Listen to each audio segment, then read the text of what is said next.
Selamat datang di Karta Ayu TV. Mari kita ngopi, ngobrol penuh informasi. Asik, unik dan tentunya menarik. Jumpa lagi dengan saya Bang Gondes. Di kesempatan ini kita akan membahas tentang kehidupan mahasiswa. Seperti apa sih mahasiswa Indramayu? Sudah apa saja yang sudah dilakukan oleh mahasiswa Indramayu?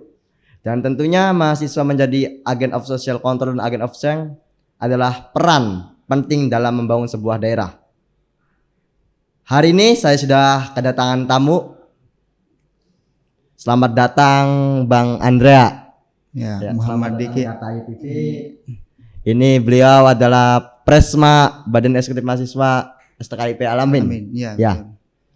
Nah, Bang. Nih ya, perjalanan mahasiswa Indramayu tentunya ini harus diketahui oleh publik. Apa saja peran, kemudian apa saja yang sudah dilakukan. Nah, boleh cerita sedikit Mas tentang BEM Al-Amin. Baik, perkenalkan nama saya Muhammad Diki Andrean. Saya juga terlahir dari Al-Amin, dari pesantrennya. Mungkin saya juga akan sedikit mengetahui tentang informasi BEM-BEM sebelumnya, di mana waktu awal-awal itu BEM Al-Amin masih satu. Nah, sekarang kan ada pemekaran, saat itu ada STKIP dan ada STIT, itu dipisah terus. Dua instansi berarti Ya, Al-Amin masih tuh. dua. Walaupun tadi tetap satu yayasan, tapi masih beda itunya. Oh. Kan dengan Kampus Putih itu sudah dipisah kampus Iya, putih. Kampus Putih udah Nah, dipisah. kalau Al-Amin Bisa. masih digabung.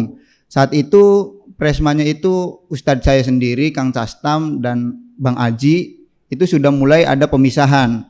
Nah, kalau waktu dulu-dulu BEM itu hanya sekedar ditunjuk saja, tidak ada pemilihan Ditunjuk dari siapa? dari misal dari dosennya itu Dosen ditunjuk ya, atau rektor. rektor ya. Nah, setelah periode Kang Castam itu mulai ada dinamika di situ, mulai ada pemilihan, dan saya merasakan walaupun saya belum kuliah di situ, saya sudah melihat bahwasanya ada ada ramai gitu untuk pemilihan presiden mahasiswa. Belum kuliah di situ, berarti Belum. ngapain? Tahu Masih gitu? di situ masih menjadi santri. Oh, jadi santri. Ya. Waktu menjadi santri juga saya, ini lagi ngapain gitu, Rame-rame rame-rame nih ya. ya. Seperti pemilihan bupati, presiden pada umumnya gitu. Berarti itu adalah kontestasi politik kampus. Ya, politik kampus mulai dari situ. Pas itu ada pemilihan, dan setelah Kang Castam jadi ketua STIT, Kang Ajinya itu menjadi ketua STKIP. Mulailah di situ ada pemisahan lagi BEM-nya. Kalau dulu dua instansi. Nah, kalau Ya. sekarang sekarang sama, dua instansi tapi BEM-nya cukup satu sekarang. BEM-nya satu. Ya. Jadi ketua presiden mahasiswa INSIA sekarang kan sudah institut ya. Oh, udah institut Ya, ya. INSIA dan STKIP Al-Amin. Tapi ya tetap satu presmanya. BEM STKIP Al-Amin. Ya, BEM itu. Nah, kenapa bisanya dijadikan satu? Karena melihat perjalanan waktu itu yang dari STIT ini SDM-nya masih kurang gitu dalam persaingan seperti itu. Makanya daripada BEM STIT ini nantinya ada tapi tidak ada pergerakannya, maka disatukan saja untuk meminimalisir nantinya ketidakaktifan daripada BEM itu. Berarti jadi satu. Nah, yang menarik lagi Mas Andrean. Ya, Ya. Andre. Ini kan jadi Presma. Itu gimana ceritanya tuh bisa jadi presiden mahasiswa tuh? Nah, awalnya itu waktu saya semester 1 ya, ini perjalanannya memang bukan ujug-ujug saya menjadi presiden, tapi pimpinan mahasiswa. ya, Pasti ada proses dong. ada prosesnya. Waktu itu saya memang waktu semester 1 sempat ada rasa ingin menjadi presiden mahasiswa, tetapi kata kakak kelas saya yang di pondok itu, kamu tidak akan bisa menjadi presiden mahasiswa kalau tidak masuk organisasi. Oh, nggak bisa menjadi Presma kalau nggak masuk organisasi. Iya. Nah, emang pengaruh organisasi terhadap pemilihan Presma seperti Nah, apa, Mas? maka nih? dari itu Menarik nih saya. ya, maka dari itu saya waktu itu sempat tidak mungkin gitu organisasi pengaruh itulah terhadap proses pemilihan presiden mahasiswa. Maka saya bahasa itunya janji gitu. Bahasa Indramayunya. Ya, janji. janji bahwasanya saya nanti adalah presiden mahasiswa yang tanpa mengikuti organisasi. Sudah ngobrol kayak gitu dengan teman saya. Tapi dalam perjalanannya saya merasa kenapa sih? Emang berpengaruh apa organisasi terhadap prosesi pemilihan presiden mahasiswa ini? Padahal BEM sendiri juga organisasi kan? Ya, tapi maksudnya ada partai lah kalau di kehidupan sosial mungkin seperti di organisasi masyarakat. ekstra, ya. Oh, organ ekstra. Nah, di situ saya mulai mengkritisi apa sebetulnya organisasi ekstra ini untuk apa. Setelah saya teliti, ternyata ya begitu. Ketika masuk organisasi ekstra, mereka di samping mempunyai pemikiran yang lebih, wawasan yang lebih, nanti kan juga ada teman-teman yang banyak gitu. Ketika masuk organisasi, nanti jaringannya itu luas dan potensi dipilih oleh mahasiswa itu sangat besar gitu. Tapi kalau masuk organisasi ekstra tuh wajib enggak Mas di Al-Amin, Di di mahasiswa Al-Amin. Al-Amin wajib enggak untuk masuk ikut organisasi ekstra? Dan ini belum disepil loh Mas, ikut organisasi ekstra atau enggak Ya, nih? ya. Bisa jadi presman nih. Ya. Nah, kalau di Al-Amin itu mahasiswa dibebaskan mau masuk organisasi atau tidak gitu. Nah, kebetulan saya waktu itu awal masuk kuliah itu sempat pengen masuk di organisasi, tapi oleh ustadz saya tidak boleh karena di luar itunya apa namanya pelantikannya gitu. Makanya jangan ya, karena pesantren juga lagi ada kegiatan. Makanya ya sudah, saya tidak mengikuti organisasi tersebut. Kemudian di tahun 2022 itu ada Mapaba, yaitu pergerakan mahasiswa Islam Indonesia, yang kemudian alhamdulillah karena saya seorang santri di situ, saya ngomonglah sama pengurusnya, Bang, nanti diadakan Mapabanya di sini saja supaya saya dialamin gitu. Dialamin aja Iya. Mapaba. Oh, berarti Mapaba itu masa penerimaan anggota baru Iya. dari organisasi pergerakan mahasiswa Mahasiswa Islam Indonesia. Indonesia. PMI berarti. PMII. Sama Mas. PMII. Iya. Nah, di situ baru ada PMII dan HMI. Oh, baru ada PMI Iya, dan HMI. dan HMI. Menarik nih, kawan-kawan Karang Taruna, ternyata untuk jadi seorang presiden mahasiswa ini harus menempuh proses yang panjang. Nah, belum juga nanti pemilihan presma itu seperti pilkada ataupun pemilihan kepala desa. Nah, tentunya ini menarik nih kalau lebih dalam. Bisanya Mas Andrian menjadi presma nih, apakah ada sentuhan daripada elit kampus atau sentuhan daripada senior-senior? Nah, saat itu karena memang sudah saatnya gitu pergantiannya. Nah, saya karena di kampus akademis alhamdulillah saya tidak begitu jelek gitu ya. Dan di organisasi juga saya aktif. Makanya dari pihak dosen menyuruh gitu, nanti kamu maju saja. Jadi apa namanya? Oh, ada suruhan Ya, daripada dosen juga. Ada dosen menyupport gitu. Support, mendukung lah. Mendukung untuk saya maju gitu. Kemudian dari PMI waktu itu, iya kamu maju saja. Tapi dalam perjalanan beberapa tahun ke belakang, PMI itu selalu bertolak belakang dengan yang namanya dosen gitu. Ketika dosen menyuruh anak untuk menjadi presma, PMI akan mengajukan counter untuk melawannya. Dalam artian tidak setuju gitu ketika ada mahasiswa disuruh dosen untuk menjadi presiden mahasiswa. Makanya saya terang-terangan kepada senior-senior PMI ini, saya sebetulnya ditunjuk oleh kaprodi saya itu bagaimana? Apakah tetap dalam pendirian PMII yang waktu dulu-dulu kan tidak mau ketika ada mahasiswa disuruh oleh dosen itu nanti tidak mau gitu. Pada saat itu oleh senior-senior saya tidak apa-apa. Justru dengan dosen menyupport kamu ini adalah golden emas gitu. Tiket emas untuk kamu. Iya, tiket emas karena didukung oleh internal dalam internal. akademisi gitu ya. Iya, karena memang kamu itu jadi akademis alhamdulillah, di organisasi juga aktif. Jadi kelihatan apa ya, seimbang gitu antara akademis dan organisasi. Maka disitulah. Nah, pas waktu saya maju ini itu memang apa ya, agak sedikit rame gitu. Dimana apa ya, pertarungannya itu seperti ya kemarin presiden lah. Oh, seperti pilpres nih. Iya. Ini seperti pilpres yang kemudian ramai. Emang lawan dari Mas Andrian siapa lawannya nih? Lawannya itu dari organisasi sebelah yaitu HMI. Oh, lawannya berarti pertarungan PMI dan HMI. Ya. Nah, waktu itu yang menjadi ramainya itu karena posisi lawan saya ini dia kan belum masuk kabinet gitu. Nah, sedangkan di dalam persyaratan untuk menjadi presma itu harus minimal ketua himpunan atau pengurus aktif di BEM sebelumnya. Nah, karena dia belum masuk, seharusnya kan tidak bisa gitu maju. Tidak boleh, tidak Ya. memenuhi syarat Tidak untuk memenuhi maju syarat. sebagai calon presiden mahasiswa. Ya, tetapi yang anehnya itu ada main belakang di situ. Tiba-tiba nama dia itu ada di dalam SK. Muncul ya. Muncul. Jadi kan dia itu mempunyai apa namanya? Legalitas untuk maju karena ini berdasarkan SK saya Nah, ada. kalau seperti itu ya Mas, itu kan jalur belakang tuh. Nah, Ya. gimana nih? Seharusnya kan mahasiswa yang memiliki idealisme tinggi tidak melakukan hal-hal yang tidak sesuai aturan. Ini tanggapan Mas Andrian gimana nih? Nah, saya sempat menanggapi waktu itu, ini kok lucu, Sun. Waktu ada presiden, waktu ada pemerintah yang melakukan hal-hal demikian, Sun, mereka keluar-keluar, demokrasi diamputasi dan lain sebagainya. Tetapi kenapa, Sun, mahasiswa sendiri melakukan hal tersebut? Maka idealisme dari seorang mahasiswa ini bagaimana gitu? Melakukan hal-hal kecurangan, Iya, kecurangan yang itu untuk menguntungkan Menguntungkan. suatu golongan atau kelompok. Maka saya kok lucu juga mahasiswa kalau seperti ini katanya agen perubahan nantinya kan. Tapi kenapa praktek-praktek seperti itu yang menurut kita kaum mahasiswa itu tidak benar tapi dilakukan.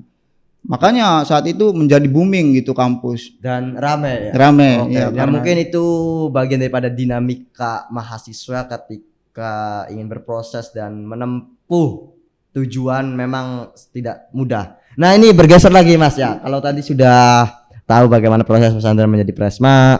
Nah, saya ingin mengetahui nih setelah sampean menjabat sebagai Presma, kegiatan apa saja sih yang biasanya dilakukan oleh BEM Al-Amin?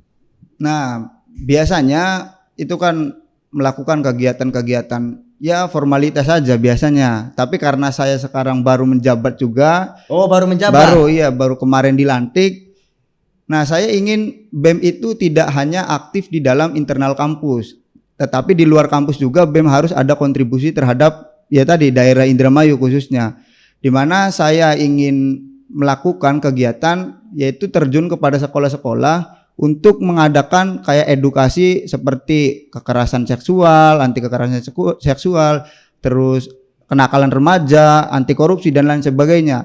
Yang tujuannya di samping kita menciptakan BEM Al-Amin supaya terkenal di kalangan masyarakat atau kampusnya terkenal di lingkungan masyarakat, kita juga menjadi peran sebagai pembantu di dalam meningkatkan meminimalisir terjadinya kekerasan seksual terhadap anak-anak gitu. Oh, Kan- mau terjun ke sekolah-sekolah Ya, berarti sekolah-sekolah. ya. Oh. Inginnya seperti itu. Tapi ya masih dipertimbangkan apakah nanti oleh pemerintah atau oleh dinas yang terkait itu diperbolehkan atau tidak.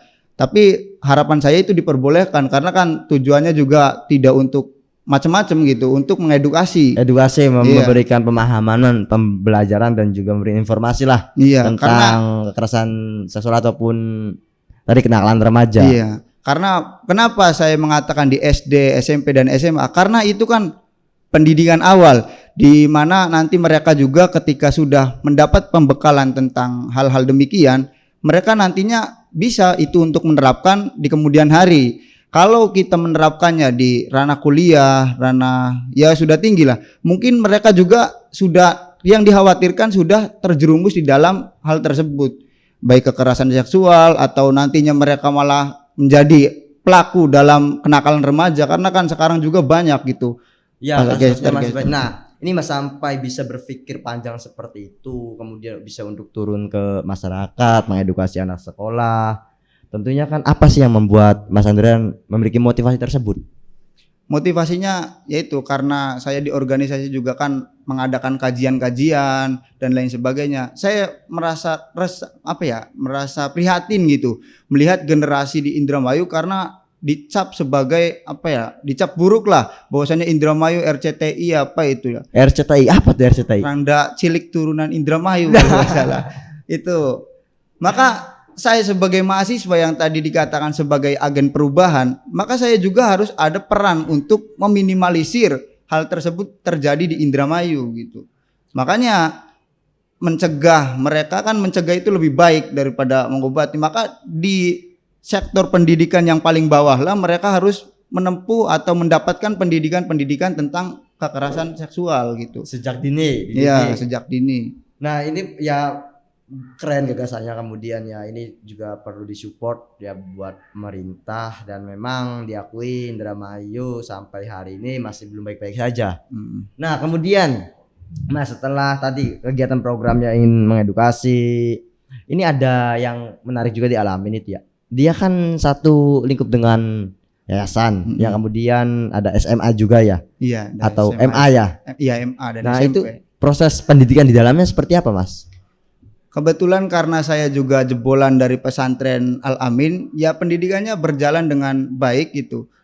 Karena kan banyak juga pesantren-pesantren yang menerapkan sistem salafi murni gitu, di mana sekolahnya itu tidak ada formalnya. Tetapi di Al-Amin ini pendidikannya tetap berjalan. SMP ya ada, MA ya ada di pagi hari. Nah kemudian untuk pendidikan pesantrennya itu difokuskan di malam hari. Jadi memang karena apa, pandangan dari kiai saya, Kiai Haji Muhammad Syatori itu berpesan bahwasanya kalau siswa itu atau santri itu tidak mempunyai pendidikan yang bagus, nantinya juga mereka itu akan kewalahan untuk berproses di dunia ini. Karena apa? Karena segala sesuatu itu membutuhkan ilmunya gitu. Pesantren, makanya pesantren kan untuk ilmu akhirat ya. Untuk ilmu akhirat, makanya di pesantren kan itu nanti difokuskan malam hari. Nah pendidikan formalnya juga penting, karena tidak dipungkiri manusia kan butuh cuan gitu. Nanti kan mereka untuk mencari pekerjaan dan lain sebagainya kan butuh dari pendidikan juga untuk menambah wawasan mereka gitu. Oke Mas, ini tadi kehidupannya udah dijelaskan. Nah ini kan tadi ada BEM ya beli, yang kemudian isu di luaran Indramayu ini ada yang namanya BEMSI ya? Ya, ada namanya BEMSI. Iya. Badan Eksekutif Mahasiswa Seluruh Indramayu. Nah ini ke 1 tahun ke belakang, ini kita belum mendengar BEMSI itu melakukan sebuah kegiatan atau melakukan peran-peran yang memang berkontribusi terhadap daerah. Nah dan sekarang Mas, kondisi BEMSI seperti apa? Karena kan Al-Amin ini masuk dalam BEMSI juga kan? Iya masuk. Waktu itu saya menyaksikan sendiri proses kongresnya BEMSI gitu, dimana itu tidak terjadi pemilihan pada saat itu. Tidak terjadi pemilihan? Iya, karena apa ya, chaos lah. Karena ribut. Ya di situ ada keributan, dimana ya bubar barisan sampai saat ini. Ketika ini BEMSI bubar barisan? Ya enggak, maksudnya belum ada kelanjutan daripada bubar barisan apa dibubarkan deh? Belum. Belum. Tapi belum ada kelanjutan daripada tadi kongres tersebut. Oh, keberlanjutan kepengurusan. Ya, belum ada. Jadi kan masih ada kekosongan ini. Maka waktu itu juga saya menanyakan bagaimana kelanjutan daripada BEMSI ini. Enggak tahu sih. Belum ada pergerakan gitu. Berarti BEMSI hari ini masih seperti dulu atau gimana nih Mas? Saya karena BEMSI ke belakang kan ini nggak aktif. Nah di BEMSI itu sekarang kondisinya seperti apa? Karena saya juga kebetulan masih baru gitu ya di BEM itu, dan mengetahui BEMSI ketika di periode tahun lalu, dan saya ya belum mengetahui gitu bagaimana kinerjanya gitu, dan bagaimana apalagi sekarang ibarat kan kekosongan jabatan di BEMSI. Jadi ya untuk gerakan, apalagi ya gerakan ya pasti belum ada, karena tidak ada yang pengurusnya gitu. Oh nggak ada.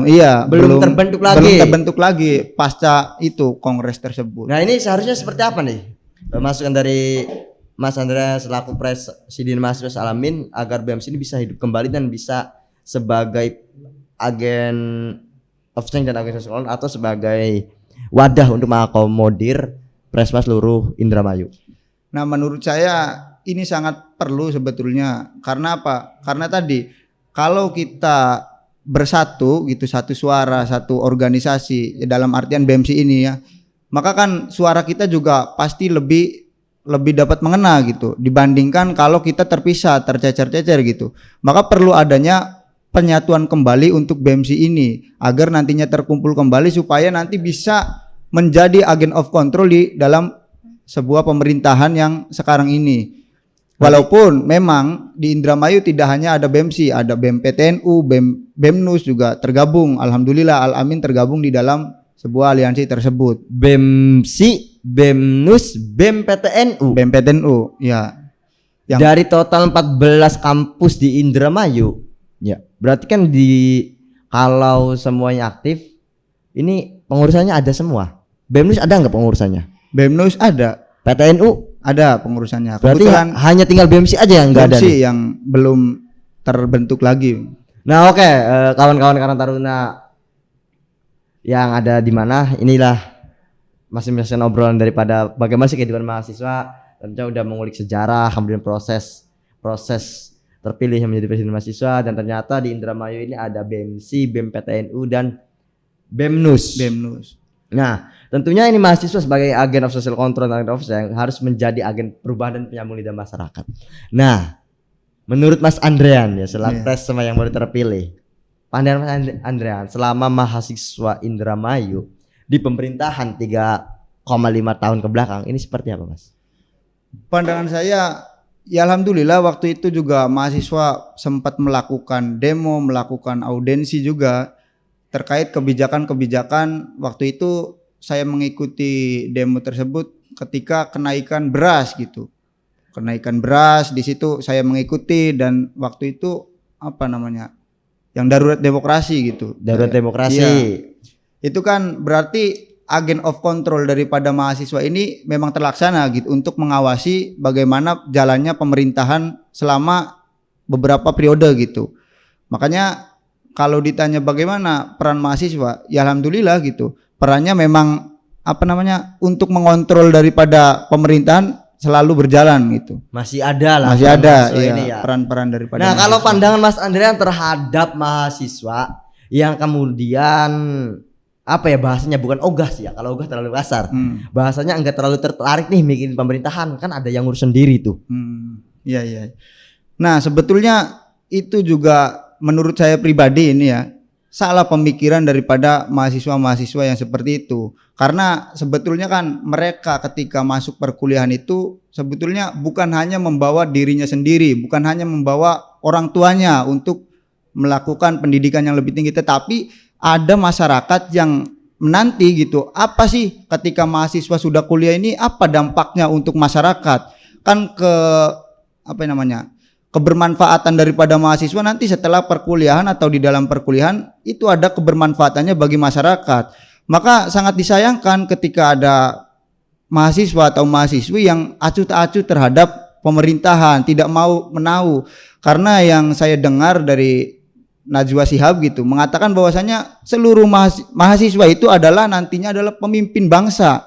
Namun pemimpin yang seperti apa ketika mereka itu ya tadi kuliah hanya mengedepankan IPK saja gitu. Tidak mau mencari apa sih sebetulnya yang berada isu di dalam daerah ini, ada konflik apa atau ada masalah apa yang harus kita selesaikan. Kalau mereka acuh tak acuh saja, ya sudah gagal namanya. Mereka bukan lagi menjadi mahasiswa, bukan lagi menjadi calon pemimpin masa depan. Kan bagaimana kita akan memimpin sebuah bangsa, bagaimana kita akan memimpin suatu negara kalau kita tidak pernah tahu apa permasalahan yang ada di dalam daerah atau negara tersebut. Maka sangat perlu mahasiswa-mahasiswa itu akan ya tadi kepekaan terhadap isu-isu yang berada di daerah maupun di negara ini.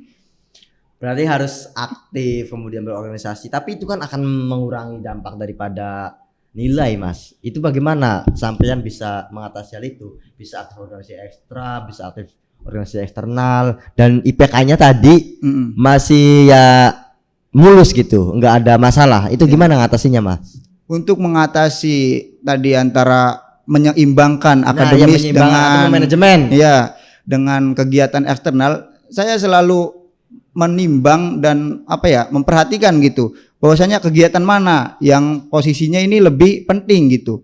Nah, di saat memang ya tadi ketika ada audensi atau demo, ketika perkuliahan memang saya tidak presentasi gitu, tidak ada kegiatan yang mewajibkan, maka saya akan pergi ke ikut demo. Iya.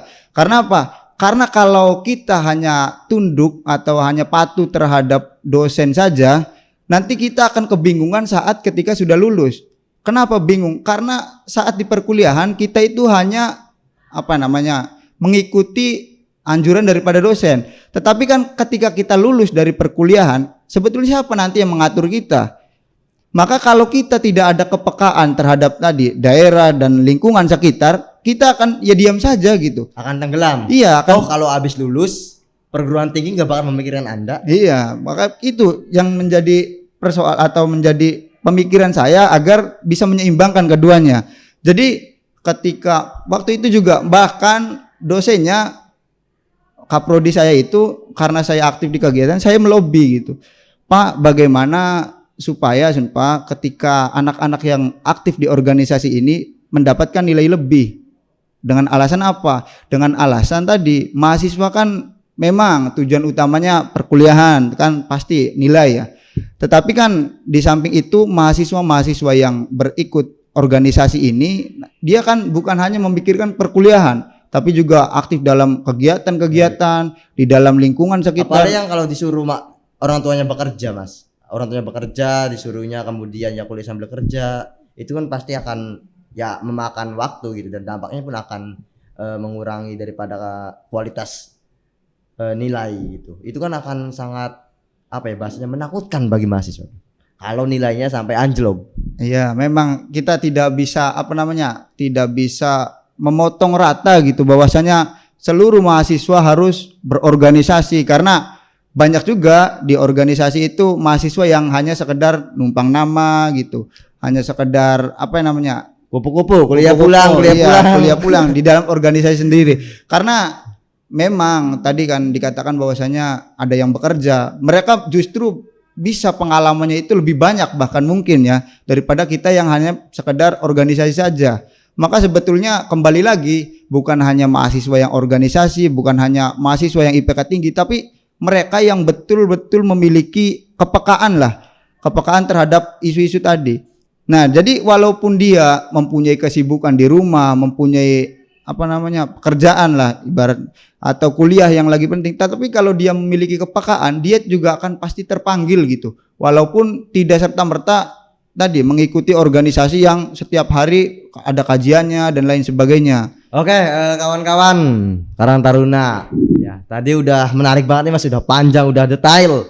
Dan tentunya kehidupan jadi mahasiswa itu ya sangat luar biasa dan sangat asik. Tentunya banyak pengalaman, banyak jaringan dan juga banyak wawasan yang baru ketika menjadi mahasiswa.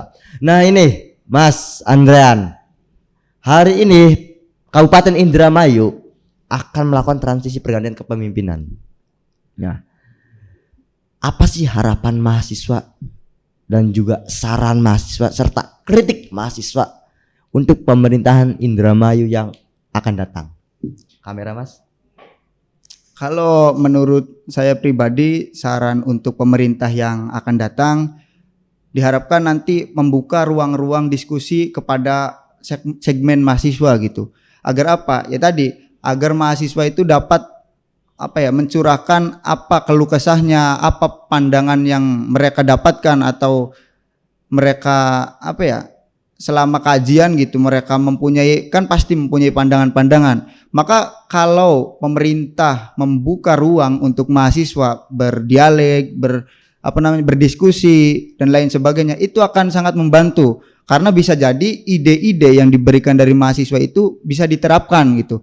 Tetapi kalau mahasiswa malah tidak diberikan ruang untuk melakukan diskusi dan lain sebagainya, itu malah ya tadi tidak akan ada peran daripada mahasiswa nantinya dalam kepemerintahan ini. Kritiknya Mas. Kritiknya meskipun ini pemerintah yang baru belum berjalan harus menyiapkan kritik karena mahasiswa penuh dengan nalar-nalar kritisnya. Nah, kritik saya mungkin terhadap pemerintahan baru nantinya ketika terjun kepada masyarakat jangan hanya gitu jangan hanya membahas tentang lawan politik saja gitu.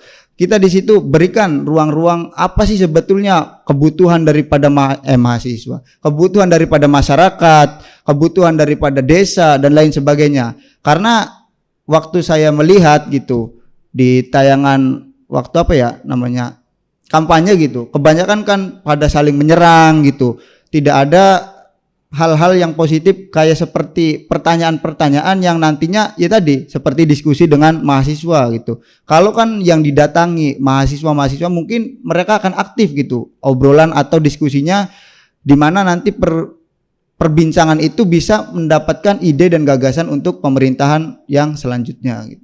Oke, kawan-kawan, Karta Ayu TV. Sudah waktunya saya harus pamit undur diri. Terima kasih yang sudah menonton. Jangan lupa like, komen, dan subscribe juga. Jangan lupa share ya, karena dengan Bang Gondes kita akan tahu suara mahasiswa. Sampai jumpa kembali.